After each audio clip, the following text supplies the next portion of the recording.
The March 15th, 2021 Board of County Commissioners meeting. And as usual, we will begin with our invocation. If you'll please bow with me if you choose. Dear Heavenly Father, we thank you for the opportunity to gather today to do the county's business. Give us the guidance to conduct ourselves so that we are pleasing to you. Also, help this board to conduct our business so that we are honest and true representatives of all our citizens. God, please give our nation, state, and county guidance so we will better protect and serve our youth, so they may grow and learn and be our future. We have come through some turbulent times. Give us wisdom to recognize what we have truly learned through this pandemic. So many times we take for granted the first responders and the military that protect us on a daily basis. Please give them special protection and keep them safe. Finally, dear God, grant us the humility to always seek your will in all that we do and say. In thy name we pray. Amen. Stand for the Pledge of Allegiance. Pledge allegiance to the flag of the United States of America, and to the republic for which it stands, one nation, under God, indivisible, with liberty and justice for all.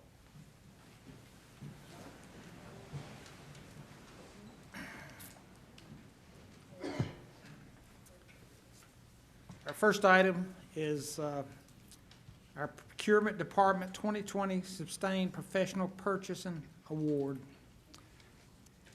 Michelle, thank you. Yes, Mr. Chairman. Today we have some staff here from our Procurement Department. Come on up, ladies. The Union County Procurement Department met the requirements to receive the Carolinas Association of Governmental Purchasing 2020 Sustained Professional Purchasing Award. This award was presented to the procurement team last week at their annual conference, and they're here today to receive a recognition from you on that award. Thank you, ladies. Outstanding work. And not on this agenda, but I want to add this because we didn't know this when the agenda was put together, but Cheryl Wright, our director, actually was also awarded the Hal Wicker Award for outstanding contributions and service to the cause and advancement of the purchasing profession. And so that is their most prestigious award, and we want to congratulate Cheryl for her work and her team for the support that they give her. Ladies, if you'll join me up front. Corey is here in spirit. Ava is carrying their teammate, Corey. Corey is out at a site visit. Who's out of time? Okay, all right, thank you. Are y'all comfortable enough to take your mask off so everybody can see you? All right. 3, 2, 1. One more. 3, 2, 1. Good? Thank you. Thank you. Congratulations.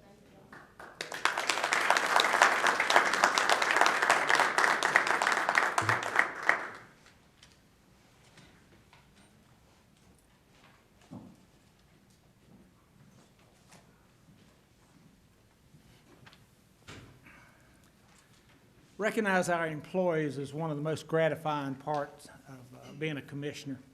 And next, we'd like to recognize a Lifesaver Award recipient. Inmate Health Nurse Supervisor Craig Greenlee is being honored with the Union County First Lifesaver Award for his split-second thinking and situational awareness to potentially save the life of his colleague at the Union County Jail, who was exposed to fentanyl. Greenlee responded and observed signs of an opioid overdose. He administered Narcan to the officer, potentially saving her life.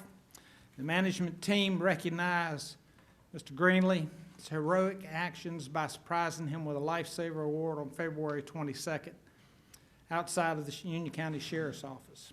A Lifesaver Award is given to the Union County employee whose selfless actions result in saving someone's life. I'd like to also recognize Mr. Greenlee. If he can come up, please.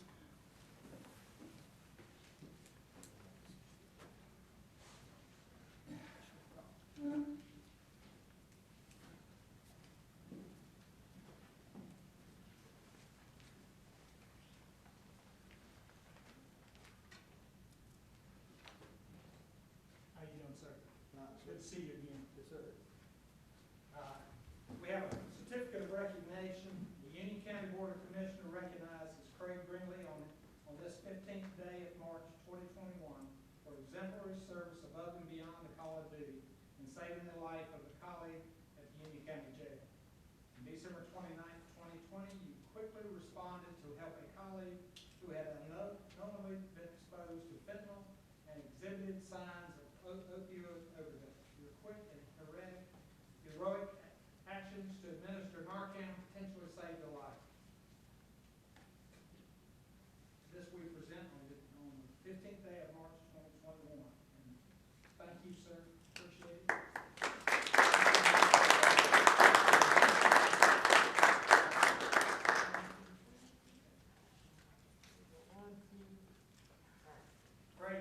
Craig Dollar and my son are friends so as well, so we've had the pleasure of meeting before. Thanks, sir.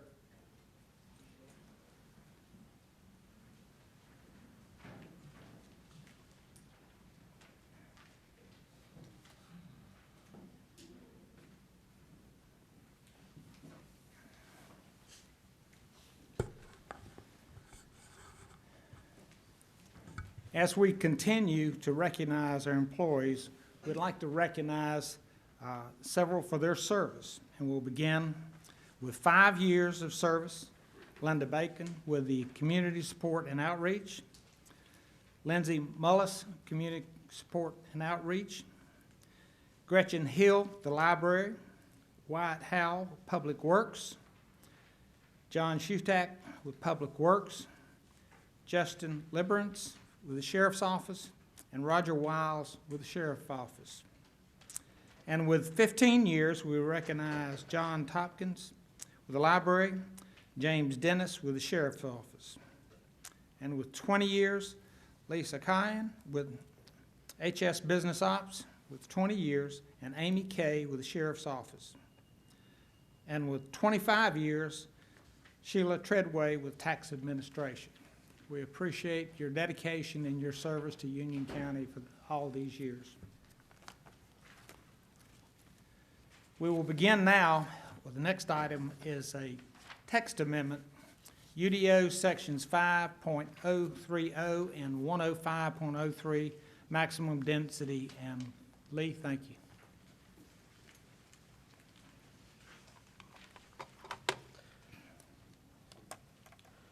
Thank you, Mr. Chairman. Let's mask off. These are a short series of text amendments, but what they really accomplish is defining what the maximum site density for a tract of property is or can be. This has gotten some interest from the planning board and from some members of the Board of Commissioners. So we drafted this pretty simple but text amendment.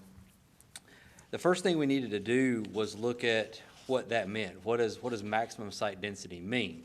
So it's a pretty straightforward definition. It's basically you take the overall square footage of the lot minus any required exclusions, which would be defined in the ordinance, and divide that by whatever the density for that zoning district is, and that gives you a total number of available building lots. So what I mean by available or site density is if it's RA 40, then you would divide it by 40,000 square feet. If it's RA 20, it would be 20,000 square feet, and so on and so forth. So once we set the definition, then we look at how that definition is applied. So that's when you get into conventional development and cluster development. Conventional development, we didn't have a really good definition of that when we started this process. So that's the first thing we looked at, was we should actually have a good definition of conventional development. We came up with one that's a good definition. It's very simple. It's one that utilizes Table 5-2 to establish what your minimum lot sizes are. And then your applicability section, we clarified that it applies to all R and RA zoned districts, and that the lot and building regulations of Table 5-2, which is the table that specifies setbacks and lot densities that applies to conventional developments. And then your exclusions. And it's important to note that these exclusions only apply to major subdivisions. I think, and that's any any subdivision that's more than 8 lots. We didn't want to, so talking it through with the planning board, became apparent that we didn't really want to regulate minor subdivisions. That's usually, not always, but probably 95% of the time, that's a property owner that wants to give a lot or maybe a couple lots to a son or daughter or a grandchild, and didn't want to get those caught up in this amendment. So this would apply to major subdivisions. And what the exclusion is, the first part was already in the ordinance, but we felt like we needed to clarify it. That density was not transferable across streets or existing public roads. You can't count existing or proposed public road right-of-way. That's already in the ordinance. It just wasn't 100% clear the way it was written. So we decided to clarify that. And then the main exclusion is that areas within floodplains and stream buffers would be excluded from that maximum site density. And then the second part applies to cluster developments, which is basically where you take a piece of property and you don't get any more density, but you can reduce the lot sizes down and set up the remainder of the property as common open space. That section already included where you can't, it was a little bit better defined, I should say, where you couldn't count density, you couldn't go across the state-maintained road, and that existing and proposed density was excluded. So really, the only thing that's being added there is that floodplains and stream buffer areas are excluded from that maximum site density. And in a nutshell, that's it. I'll be happy to answer any questions. But before that, I should say, the planning board did review this at their last meeting, and they unanimously recommend approval. Okay. Commissioner Sorry. Rushing? Chairman. A couple of questions that I had on this. What kind of effect does this have on any current projects that are underway? Any current projects that are in our system? What does that have? It would not apply to any project that has already received, or actually has already submitted plans for review. Part of which you'll be seeing probably in a few months, is the 160D amendments. That includes a provision for what they call permit choice. That's effective now, and it basically, a developer could choose to have this provision applied to them if they have a set of plans already in review, but they don't have, this doesn't have to apply to them. It's their choice. But any projects, let's say this was approved today, any project that came in after today, it would then apply to. Okay. The reason I asked that, especially with all the revaluation information that's come out, if I had 100 acres and I was going to subdivide it, or I was going to cluster, and maybe 15 acres were taken out for wetlands, is the value of my property on 100 acres buildable, or is my valuation on 85 acres buildable? To be honest with you, I'm not sure how the tax office looks at valuations and whether or not they exclude floodplain. Okay. And maybe before we vote on this, if y'all could get that answer, because Sure. that is very curious, is how would we go back? I mean, do those people have to wait 2, 3, 4, 8 years before we do another reval to find out if we drop that property value now with doing this, is that going to be reflected, and how could we reflect that? I'm sure we can get the answer to that question. Thank you. Mr. Harold's in the audience with us. Can you answer that for us, sir? Yes, Why don't you come up to...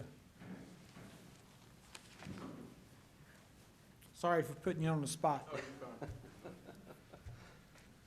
As it relates to a portion of a property that is in floodplain, there, based on the schedule of values, there's a 75% reduction in value for that component of that property. So if 25 acres of that is floodplain, that acreage will be taxed at 25% of the market value. So they're already getting that accounted for already? Yes. So we're not valuing it on 100 acres that's buildable with sewer. We're valuing it on, with the floodplain excluded? Yes. Okay. Yes. All right, thanks. Yep. Okay. Commissioner Williams? And just to be clear, Mr. Jensen, this does not change any regulated uses. No. Right now, for instance, you can't build a residential unit or an S3 building on a floodplain. You can't do it after this evening. Correct. This would not allow any development in the floodplain that's not already allowed. And similarly, if somebody were want to, let's say, build a garden or have a trail run across a stream buffer, that doesn't change either.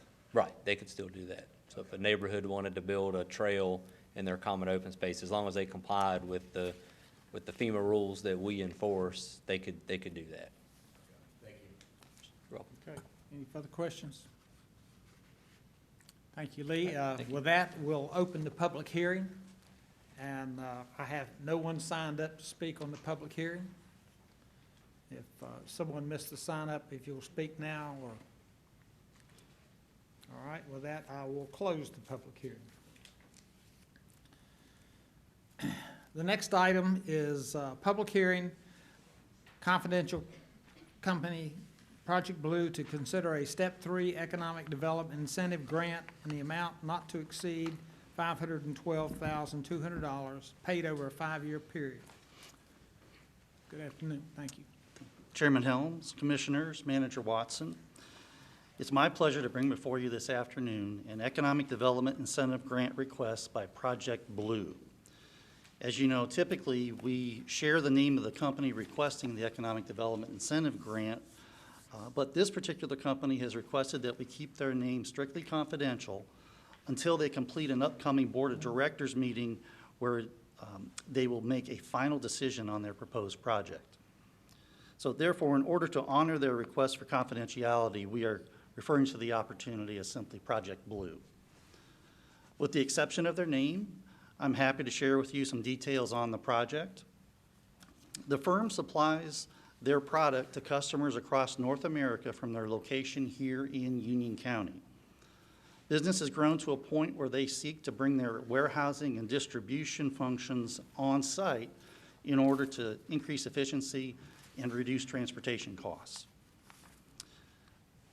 Therefore, the company is considering building a 266,000 square foot distribution center. In order to accommodate that structure, the company is considering purchasing between 22 and 35 acres of Tract R in our Monroe Corporate Center. And that cost per acre is $65,000 per acre, up to a total of $2,275,000 for the land. Again, Project Blue is considering Union County for an approximate total investment of $19,700,000 that would include the construction of the 266,000 distribution center, or 266,000 square foot distribution center on up to 35 acres of Tract R. If Union County is selected, capital investment would be approximately $19,700,000, and job creation would be an additional 100 full-time jobs, paying an average annual wage of $45,000. Our office and the company have been discussing this project periodically since 2017, and they have indicated that incentives are a very important factor for their location decision. Today, we're requesting your consideration of a Step 3 Economic Development Incentive Grant in an amount not to exceed $512,000 over 5 years, based upon the Union County Tax Office's appraised value each year on the company's anticipated investment of $19,700,000 in land, building, and equipment and machinery. Based on this investment and holding all other factors constant, including depreciation, the company would pay estimated ad valorem taxes on that new taxable investment of $719,936 over the grant period. Please note that when we apply the 2021 depreciation schedule and hold all other factors constant, the project would produce approximately $657,298 in tax revenue over the same grant period, and the grant payout would adjust accordingly over the grant period due to depreciation, and that grant payout would be in an amount of $467,000 and change. Of course, actual tax revenue to Union County will be based on the current tax rate applied to the assessed value of the investment each year after depreciation. As we do with all of our projects, we performed a cost-benefit analysis on this one.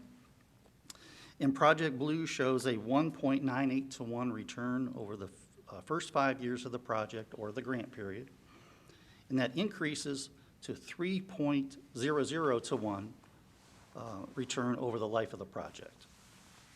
The Monroe Union County Economic Development Board of Advisors reviewed Project Blue at their March 9th, 2021 meeting, where they unanimously supported us presenting this opportunity to you today for your consideration.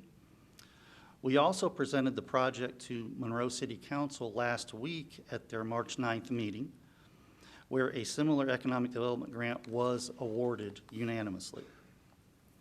Therefore, the Monroe Union County Economic Development Board of Advisors and staff recommend the award of this Step 3 Performance-Based Economic Development Incentive Grant to Project Blue in an amount not to exceed $512,000 to help secure this $19.7 million investment. I thank you and I'd be happy to answer any questions. Any questions? Thank you, sir. Thank Appreciate your time. At this time, I will open the public hearing for Project Blue. No one has signed up. With that, I will close the public hearing. Next item we have is our informal comments. And each speaker must address the board from the lectern and begin their remarks by giving their name, stating whether they are residents of Union County, indicating the municipality within which they reside, if any, and stating the topic about which they intend to speak. Each speaker will have 3 minutes to make remarks. Speaker may not yield his time to another speaker. Speakers may not discuss matters which are subject of public hearing and must be courteous in language and presentation. We have one individual signed up, Shane Kazai. If you'd come on, sir. How you doing? Thank you, sir. My name's Shane Kazai. I live in the town of Indian Trail. I'm here to speak to you about the increase in taxes. Here's the thing. I voted for about all of y'all fellas. And when I did so, I was voting for conservative government. I was voting for smaller government, lesser taxes. And I'm hoping that that's what you're going to give me with this. This is actually an opportunity for y'all. This is an opportunity for y'all to give us all lower taxes, if that's truly what y'all believe. Some of y'all have put it to me that the state has forced this, that y'all are required to do that, and that is true. But y'all set the rate. It is within y'all's power to give every person in Union County a smaller tax bill in their mailbox. Not a tax rate cut. That is not the same thing. A lower bill in your mailbox when you go pull it out. And that's what I'm asking of y'all. I voted for every one of y'all. I'm asking y'all to be conservative, to do as y'all said y'all wanted to do. Give me a lower tax bill. Vote for smaller government. You know, if you believe in smaller government, then start it. It will grow smaller. That's how that works. If you choose to raise my tax bill, I can only, figure from that y'all don't truly believe in that. And so I would like to thank Mr. Russian, Chairman Helms. I'd like to thank Mr. Pate, Mr. Rape there, because all of y'all actually bothered to contact me back when I reached out to you. So I'd really like to thank you for that. But, at the end of the day, I sent y'all up here to do a certain job. I'm hoping y'all gonna take that serious, okay? And I appreciate your time. Thank you. Thank you, sir. There seemed to be some confusion of signing up. Is it was anyone else that needed to speak in informal comments?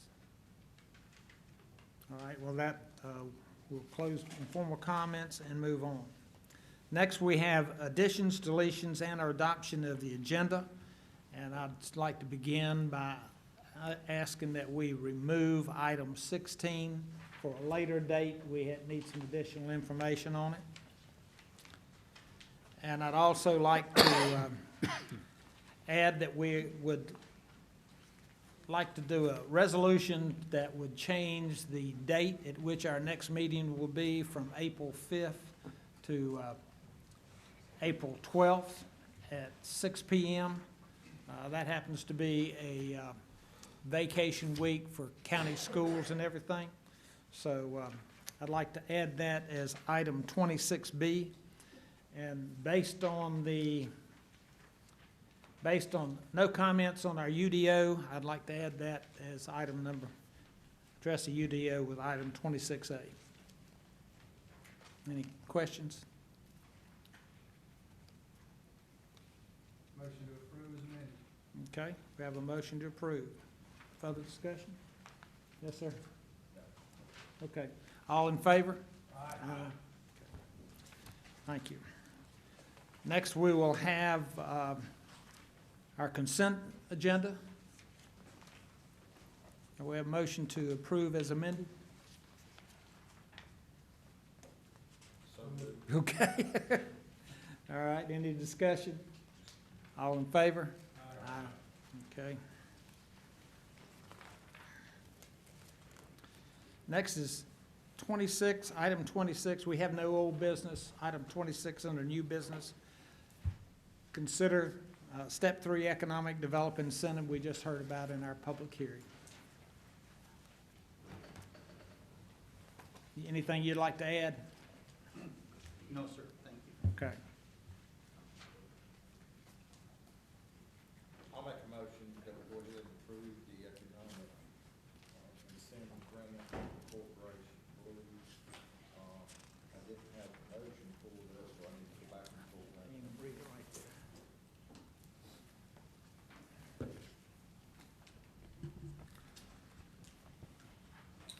I'd like to make a motion to approve a step 3 economic development incentive grant to confidential company Project Blue in an amount not to exceed $512,200 paid over a 5-year period, and authorize the county manager to execute an agreement with confidential company Project Blue pending legal review.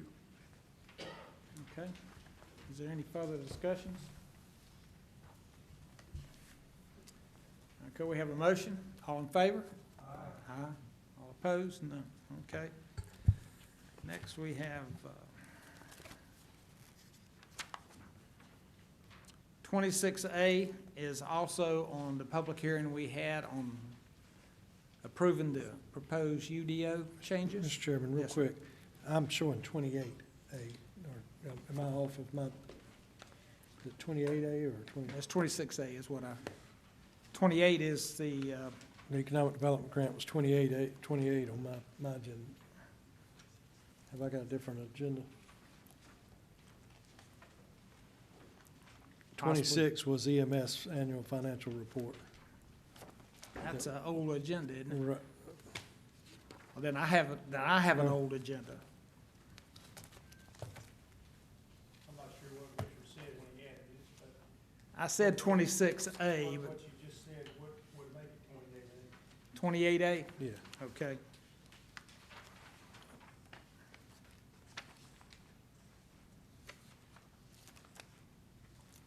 Absolutely, okay.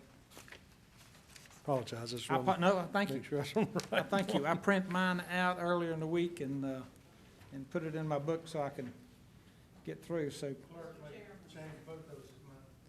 May I try and clear what I believe has happened? I actually see that on the agenda, there seems to be an item that may have been added in the system that is not on the agenda, that was not in there. But do you have that, Mr. Manager? Number 27?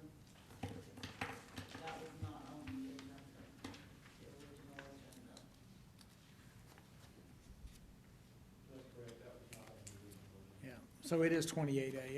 It falls in line when I get down to, so there was items added to the consent agenda that made the new business start at 28. Yes. Okay, all right. So it's 28A.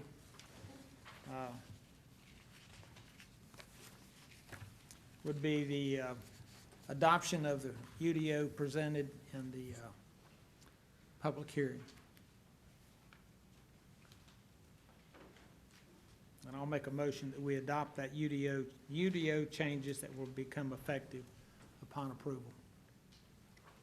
Any conversation? Yes, sir. Would ask that you also include the consistency statement as well to make go with that. Very well, thank you. To include the consistency statement. Yes, go ahead. And again, I just have the question of who does this affect and how soon does it affect it? Anything that's already in the system, anything that's already been presented in the works is okay. It starts when? Stops after adoption. It would start after adoption. Okay. So basically tomorrow, anyone came in with a project tomorrow, it would start tomorrow. Yeah, and when you say come in with a project, That means if they walk in the door with an application for a project, that would apply at that point in time. okay, thank you. Any further discussion? All in favor?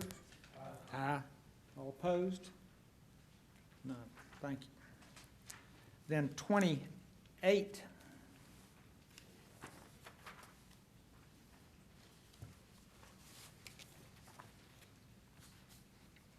Is the motion to move the meeting from April 5th to April 12th at 6 o'clock following our work session. This will allow staff and some board members the opportunity to have spring break with their kids. Any discussion? All in favor? Aye. All opposed? Okay. All right. Next, we have a credit rating review and bond update. Mr. Chairman, in January of 2021, county staff met with the rating agencies of Moody's, Moody's, Fitch, and Standard & Poor's to receive a credit rating on the Series 2021 revenue bonds and all outstanding revenue bonds for the Water and Sewer Enterprise Fund. The county has received those new credit ratings.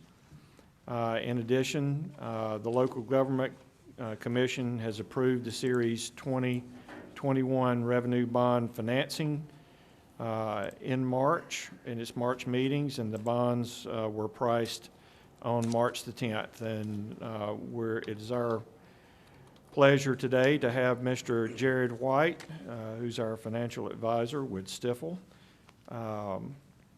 with us to give us an update on these transactions. Jared, thank you. Yeah, good afternoon, everyone. Chairman Helms, commissioners. Put a lot of thought into, well, we put a lot of time into this bond issue. I know you all have put in probably the better part of a decade into building up to it. So standing here today, we couldn't be more excited about the end result, to be honest. And we're going to work over the next week and a half to 2 weeks to get the bond financing closed. But we did want to come in, answer any questions that you all had about the process, whether it's the rating process or how the bonds were priced. And as well, just brag a little bit about how well the deal was received in the market, and ultimately, historically low interest rates proved to be, I think, very beneficial for the long term. So we'll briefly touch on the municipal market update, where we were the week prior to pricing, leading into the week of pricing. We'll talk about the actual yields that we received on the 2021 bonds. We'll talk about a few price comparisons. There were some other comparable deals and credits in the market that day, as well as the week prior. And then overall, the bond rating impact where we thought that might play out, and then where we ultimately think that the county's credit helped influence the overall pricing. So this top gray box here, it says takeaways from last week. That was the week prior to pricing. And just give you a kind of a general overview, rates started to decline 3 to 8 basis points in the days leading up to pricing. So that eased some of our pressures where rates were going. There were fears of inflation. There were fears of what the stimulus package was ultimately going to look like. And then there was more of a flight to equities. And we saw the stock market really rally over this time period, where money was leaving the municipal bond market and buying some equity. So a little bit of unsettling pressure going into the market, going into pricing day. We saw 8 consecutive days of rate increases to the total of 46 basis points, so almost 0.5%. We put this chart together. The blue chart you all are looking at is what we call the MMD index. It's our Municipal Market Index. It's a benchmark where all municipal bonds are used to price on. The blue bars are the high and low ranges for the past 10 years. The colored lines at the bottom are essentially where Union County's bonds were priced. So when we look at this, we can say we didn't quite hit the bottom of the 10-year market, but we're very, very close. I think everyone in this room knows that rates are at historic lows, and this was a great time for the county to capitalize on that. Here's a quick chart. This is showing the past 4 bond issues that the county has sold, all revenue bonds. The top line, the yellow one, was your water and sewer revenue bonds that sold back in 2015. A true interest cost is essentially the true yield over the maturity of the loan. These were all 30-year loans. Back in 2015, we thought we set a record at 3.38%. Very good. We came back 2 years later in 2017. You all were able to crack through the 3% mark at 2.91%. And the trend continued. 2019, 281. And then the blue line is not straight. We tracked from September to pricing where we estimated and tracking the market. We ended up at a 228. Most economists would say inflation is 2%. We like to think that's pretty close to free money at a 228. So we're very, very excited with that end result. But as you can see, the trend line back in September, trending around that 270 range. We really rode the wave down through the election, through the holidays, into the 2021. And then I believe it's April 14th, the line goes straight up. That was the, we missed the market time frame. We started trending back down and ultimately locked in one of the lowest water and sewer rates in the state. This is our pricing summary. So this is what the underwriters put together. This is what the bond salesmen look at. And we're not going to go through a lot of these numbers. But essentially, it's where did the pricing start out, where was it marketed, and ultimately, where were the yields locked in at the time the tickets were written. The 2 places on the sheet I want to point you to would be the reprice. It's boxed in green on the right hand of the screen. Those are the yield adjustments that were made due to the reception that the county received. So we went out with approximately $300 million in bonds. Down at the bottom, we were 8 times oversubscribed, meaning for every bond we had 8 orders. Outstanding reception. We got $2.4 billion in orders, and with that allowed us. That allowed R.W. Baird, the senior underwriter, to go back to those investors and adjust those yields down while maintaining the order. So that's the reprice where you really got your bang for your buck on a good interest rate. I think that, so the next 3 slides here are the price comparables. And what we try to do was go find credits out that were in the market on the same time that had at least or better credit ratings than Union County. So the first one was Anne Arundel, Maryland. That's the county between Washington, D.C. and Baltimore, Maryland. Very affluent area. They came out with 186 million water and sewer utility revenues. They were rated one notch better than Union County at a AA1, AAA rating. And the numbers that I would like, the only numbers you can focus on are the ones in orange in the middle. Anything that's negative is Union County had a lower yield to call. So without getting into too many details, it's comparing apples to apples.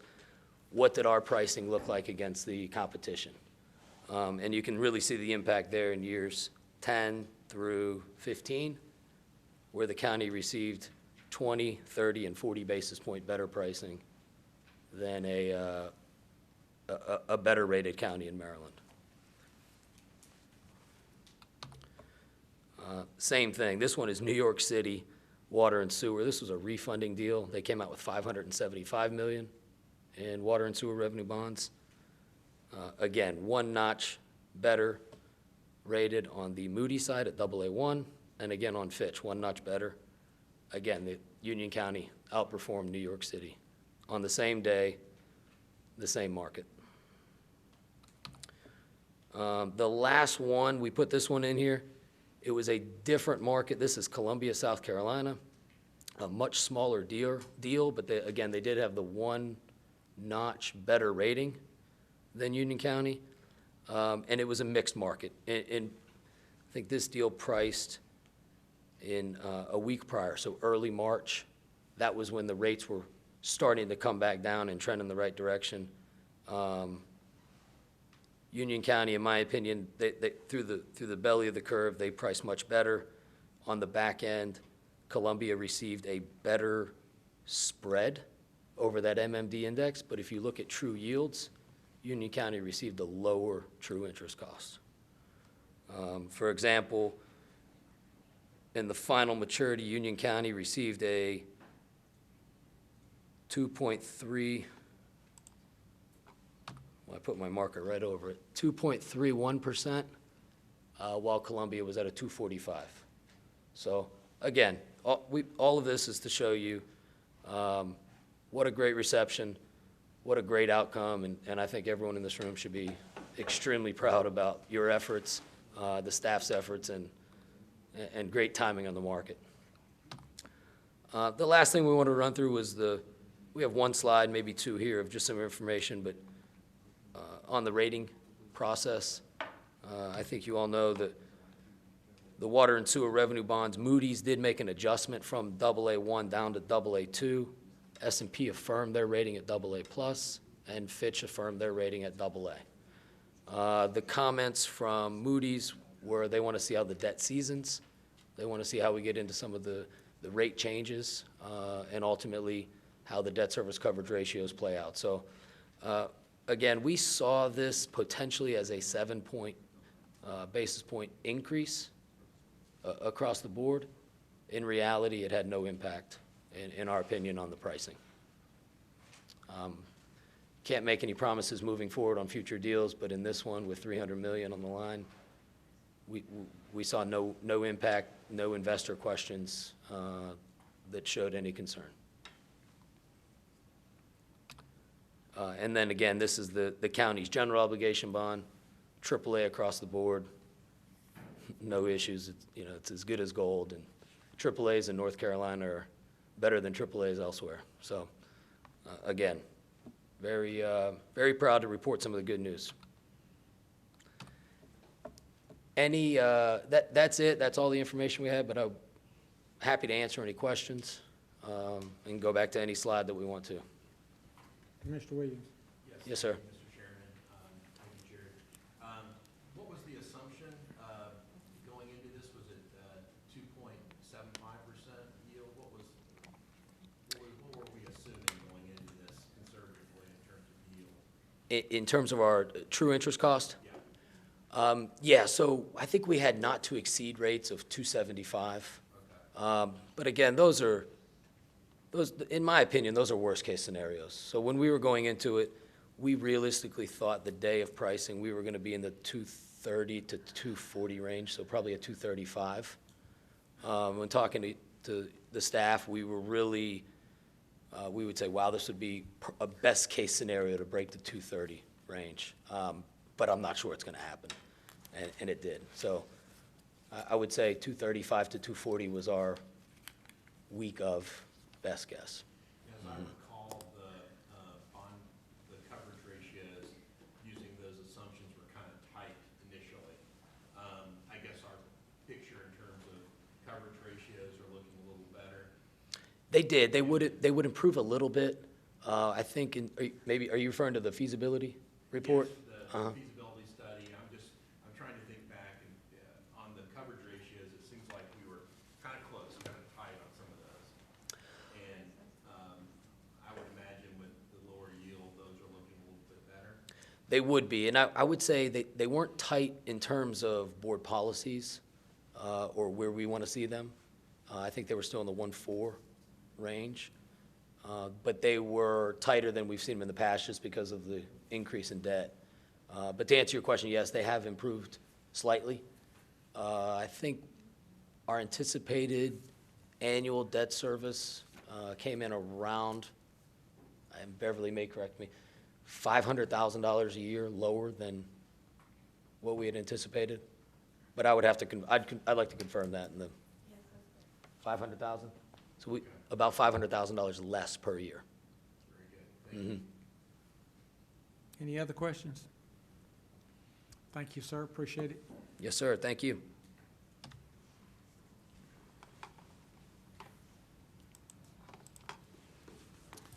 Next item 30 is discussion, consideration for a joint meeting with the City of Monroe on East Side sewer capacity. Mr. Manager, can you help us? Thank you, Mr. Chairman.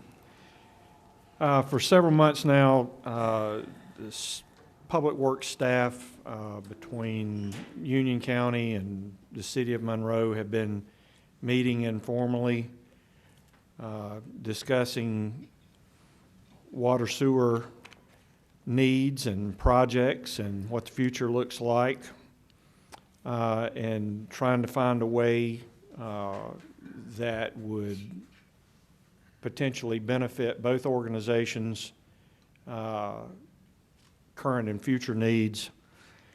And really, at this point, we think that a good foundation has been laid in the discussions with the City of Monroe. And we think it's time to take that to the next level and turn those conversations into a little bit more formal discussion.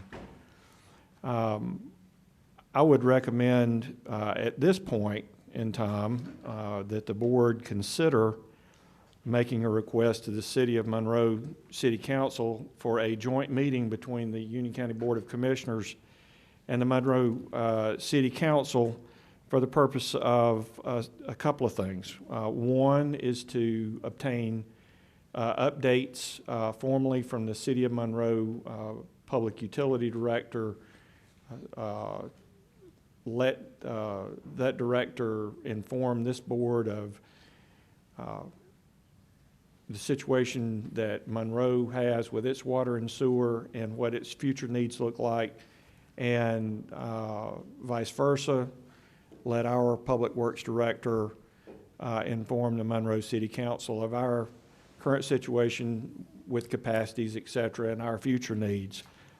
And if the two boards think it a worthy endeavor, I would recommend that a work group be established that would be made up of both elected officials from this board and the Monroe City Council, the county manager, the city manager, and the utility directors to really dig into the details of how we can work together to meet the current and future needs of our community in a more collaborative way. So that would be my recommendation. I think from my standpoint, we're there. We're ready for those more formal discussions, and I believe that in order to advance, as I call it, advance the ball down the field, we need to have these type of discussions. Okay, well, thank you. Commissioner Rushing. I make the motion that we follow the manager's recommendation on that item. I would repeat it, but I can't remember everything he said. Keep it short next time. Any other comments? We have a motion, any discussion? All in favor? Aye.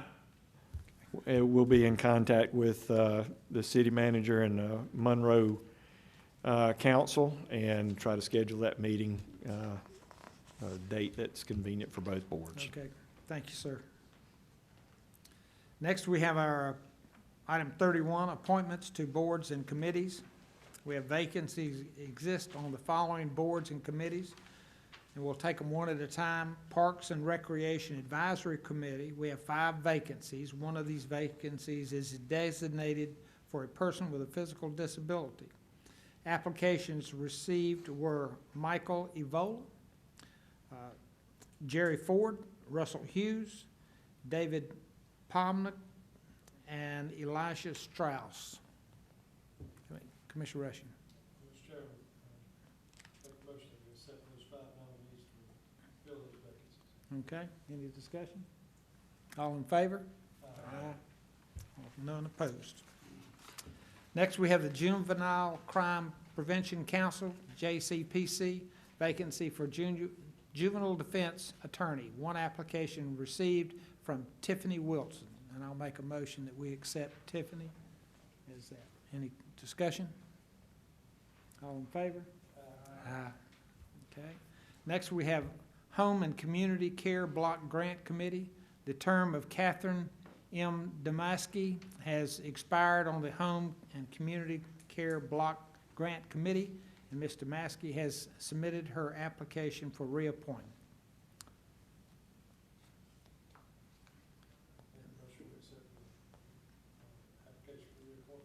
Okay, any discussion?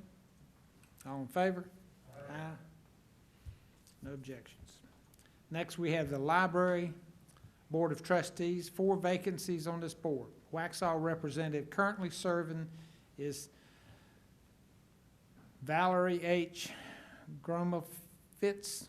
I know I butchered that one, I apologize. At-large representative currently serving Julie Thomas. Weddington representative currently serving Karen Bowman, and Marshville representative currently serving Charles B. Balkum. Valerie, our Waxhaw representative, I'm not going to make a mess of her name again. Julie Thomas at large, Catherine Bound, and Charlene Balkum, Marshville, have submitted applications for reappointment. Did I leave that? Yeah, Karen Bowman, yes. Okay, thank you. Make a motion that we accept all above for reappointment. Any discussion? All in favor? Aye. All right. Next, we have county manager's comments. Thank you, Mr. Chairman. With regard to the April the 12th meeting of the Board of County Commissioners, that's going to be a very busy day for the board and staff. Currently, we have a budget update, a budget work session scheduled beginning, I believe, at 3 o'clock. We are looking to add a public works work session at 1 o'clock. The public works work session would include an overview, an update on current CIP projects along with the bulk water program. And again, we would have a budget update at 3 and a regular meeting at 6. With regard to the bulk water program and our normal maintenance activities, we are flushing water lines at this time. Every so often, we have to flush chloramine-treated water out of the system, replace it with chlorine-treated water for a short period of time to ensure that the lines are appropriately disinfected.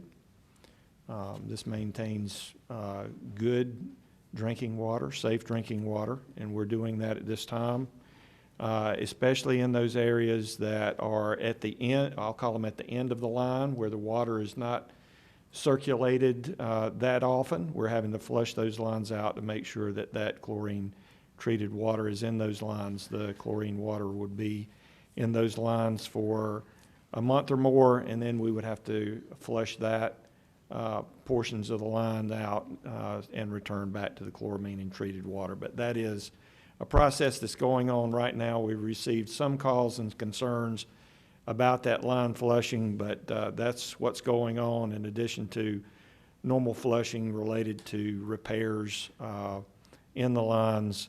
There'll be some more public information coming out about the line flushings this week. You'll see that on social media and other venues. So with that, thank you. Thank you. Commissioner Williams. No comments, thank you. Commissioner Ray. Commissioner Rushing. Thank you, Mr. Chairman. And thank you, Mr. Kazai, for coming today. I either saw Ben in the back or thought you were him, so. He was in the back, okay, because I thought. He was here to make sure I stayed calm. I got you.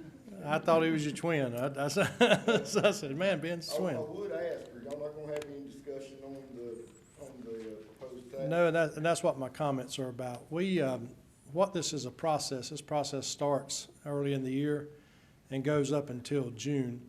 And then the last meeting in June, that's when we actually have the vote on what the tax rates are gonna be and everything's in.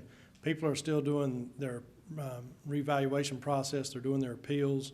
So until everybody's finished with all they have to do, we don't know what those numbers are. But I will, if it makes you feel any better, after serving on this board for almost 12 years now in different times, everybody up here that we've worked with in budget process, we're haggling over every dollar. And it's kind of like when I was young, my parents would give us a Sears catalog, and they'd say, well, you got this much to spend for Christmas. You need to look and see what you want and don't want. And then you made your big list, and then you've whittled it down to what you actually wanted, right, Jerry? So we do that. We pick and go through everything, much to the county managers and the staff's dismay sometimes. We throw away things that they wanted or thought they needed or maybe even needed, but we pick and choose everything we can. So I want everybody, not just you, but everybody that is in Union County to understand, as far as this board and taxes, we are as conservative as possible. We don't always agree. We don't always come to the same numbers, but we do all fight to try to keep that number as low as possible and give back if we can.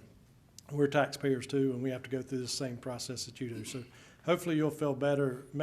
Hopefully in July, me and you can talk and you feel better about.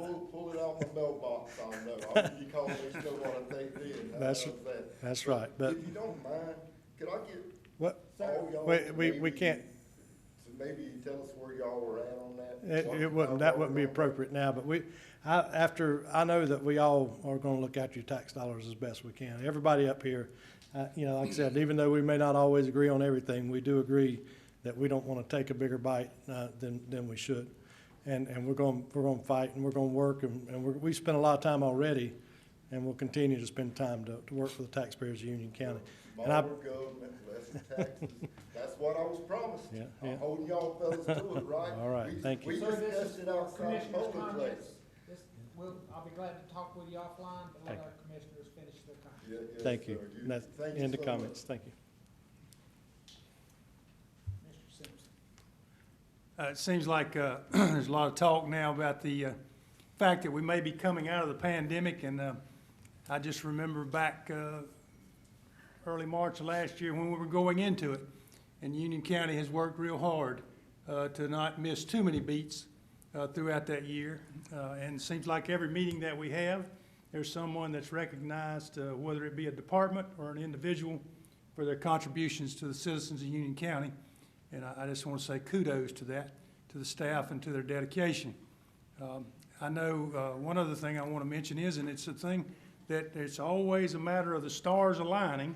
There's all that, but there's a lot of work that goes into it. And I want to congratulate the finance group and working with our professionals and our consultants. I don't know if that was considered a over-the-fence home run, but it was darn close. It might be an in-the-park home run, so good job.